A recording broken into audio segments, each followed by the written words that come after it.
Welcome to lesson 2.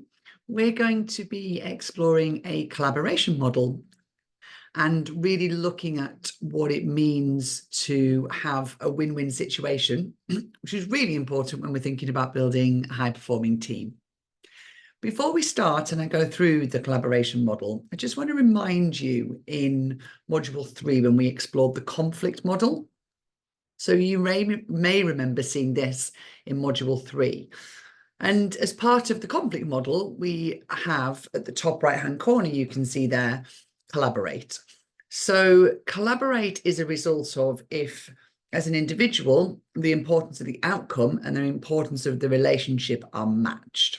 And what that generally means is that we have a win-win situation, which is what we're looking for. However, you can only collaborate with individuals that want to collaborate with you.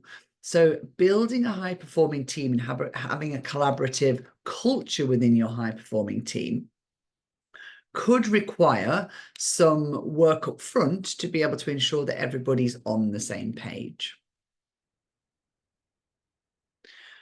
When all parties are willing to empathise and try and understand each other's situation, that's when collaboration is most appropriate. So when all parties are willing to investigate alternative solutions, there's a willingness to say, we want to solve this together. When things may have been happening in the business for a long time, so you may have come into the business kind of 3 to 4 months ago, and you could be recognizing some issues and some problems that may have been historic. Well, finding your team members, your peers and your team to be able to collaborate with is better than kind of going it alone. And also collaboration is great when you've got objectives that can't be compromised. So we need to find a solution that's a suitable solution for everybody. So this model that we're going to look at is going to really help you explore what collaboration means, but also use some coaching questions to be able to help you get there. So when we're looking at a collaborative outcome, there are 4 stages that we might need to go through to be able to get us to that collaborative outcome. 2 parts of that are, first of all, you showing that you are trying to understand, so trying to understand the other person's point of view. And then also moving that round then to showing that you are willing to meet their needs. Both parties must be willing to show that they're willing to meet each other's needs. Otherwise, we're going to slip back into compromise, which is not always where we want to be. So we start with attending to the other person. We then need to explore the needs of both. So explore your own needs and really explore what your needs are. So you're able to communicate them, but also asking some great questions to explore the needs of the other party or parties. Then we need to invite the solution from them. So you can use a real coaching style to be able to ask them, what is it that they want and what is it that they need? And then the final stage is we're both working together to build for the win-win. By using a questioning or coaching style to be able to move through this model, it allows not only for you to show that you're willing to understand, but it also helps the process, because by asking questions, you can sometimes uncover things that maybe not have been evident before. So let's start with our attending questions. So they start with, or some things that you might be able to ask are, well, what needs to happen for you to be convinced? So really asking a great open question and saying, well, what do you need? What do you need for your mind to be changed, essentially? What do you need from me? That's a brilliant question. Okay, for this to be resolved, what do you need from me? What can we do to resolve the situation? And what would you like to see happen? So you're really at this stage finding out what is it that the other person needs to resolve this conflict or to move to a win-win situation. We then maybe dig into a little bit of the why now. So the what and the how in terms of problem solving or collaborating or dealing with conflict sometimes don't get us to the root cause of the why. So finding out the why can actually get us there a little bit quicker, because we can understand sometimes some of the emotion that's attached to the issue as well. So step 2 is questions to reveal the need. And we start asking things like, well, what makes this so important to you? Why does this matter to you so much? And what is causing the biggest issue for you? So we're still in that kind of problem solving phase, and we're about to move forward into the problem solving questions that can really start to dig a bit deeper. So from the problem solving questions, we could ask things like, how would you see us solving that? Very important to use collaborative language. What do you suggest that we do? Again, collaborative language. What would your ideal solution be? And you could say something like, well, what can we do so that you get X and I get Y? So there's a slight bit of compromise there, but you're moving into more of a collaborative conversation.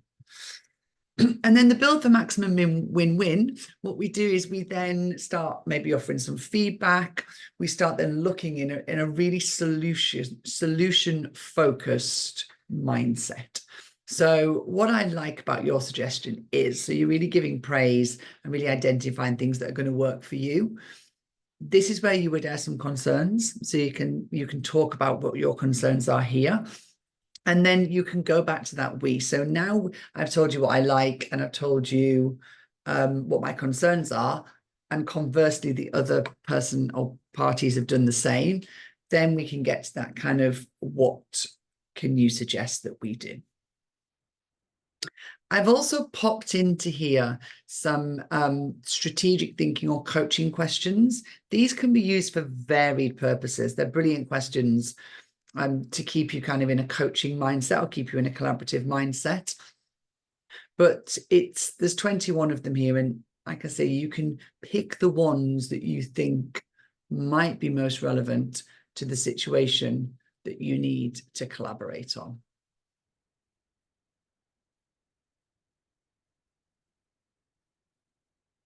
So in this reflection time, first of all, it's a good idea to think about a project or a piece of work or something that you need to collaborate on. Use a real example. Try not to be hypothetical about this, and really think about something where you're going to be able to apply this for it to really add some value and have some meaning. So first thing I want you to do is think about, are there any other questions that you would add? It's great having someone to say, well, here's some sample questions, but I always find the things with coaching questions and when we're using models is it's got to sound okay coming out of your mouth. Otherwise, it can sound a bit like coaching by numbers.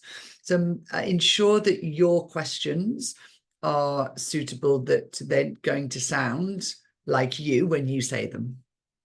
If the questions feel a bit alien, you want to use them, but they feel a bit alien, have a practice.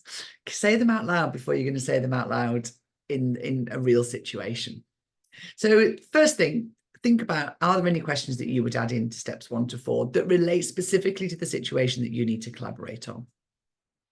Then take some time to reflect and say, I've already done some of this. I've asked those questions before, or I've tried something and it hasn't worked. So really think about the why. So when you've collaborated in the past or tried to collaborate in the past, what didn't work? And then try and identify why it didn't work. Was that a personality clash? Was it an operational problem? Was it that you didn't have resource? Or was it that both parties weren't in a collaborative mindset? I'll repeat myself when I say this, it takes 2 people to collaborate. You cannot collaborate with someone that doesn't want to collaborate. And then think about, okay, in that situation, what would I have done differently? And finally, have a think about what your collaboration skills are. So really take some time to reflect and sit there and think, well, am I effective at collaboration? Is that the first place I go to? Do I sometimes prefer just to get on with something and do it myself? What would people say about your collaboration skills? So if you were going to ask for some feedback and say on your collaboration skills, what might people say about you?